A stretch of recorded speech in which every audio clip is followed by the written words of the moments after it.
Friends అందరికీ నమస్కారం అండి. వివాదంలో చిక్కిన కాంగ్రెస్ ఎమ్మెల్యే తీవ్ర కోపంలో సీఎం అంటూ లేటెస్ట్ అప్డేట్ అయితే రావడం జరిగిందండి. సో అందుకు సంబంధించినటువంటి కంప్లీట్ ఇన్ఫర్మేషన్ అనేది వీడియోలో తెలుసుకుందాం. వీడియోని చివరి వరకు చూడండి, అర్థమవుతుందండి. మరోసారి ఛానల్ వస్తే తప్పకుండా సబ్స్క్రైబ్ చేసుకొని bell button all notification activate చేసుకోండి. అదేవిధంగా చూస్తున్నారు కానీ లైక్ చేయడం మర్చిపోతున్నారండి, దయచేసి లైక్ చేయండి. ఇక లేట్ చేయకుండా వీడియోలోకి అయితే వెళ్ళిపోదామండి మనం.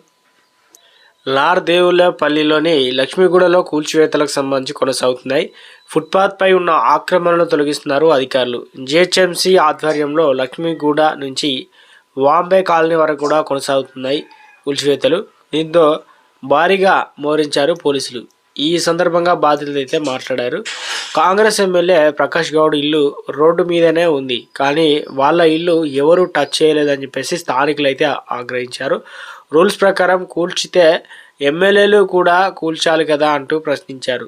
ఎమ్మెల్యేలు అనేవాడు ముందు వాడి తనది కూల్చేసి అందరిది కూల్చాలంటే అందరం ముందుకు వస్తామన్నారు. కూల్చేస్తామని అని ఎమ్మెల్యేలకు చెప్పుకుంటే వచ్చి కూల్చొద్దని చెప్పి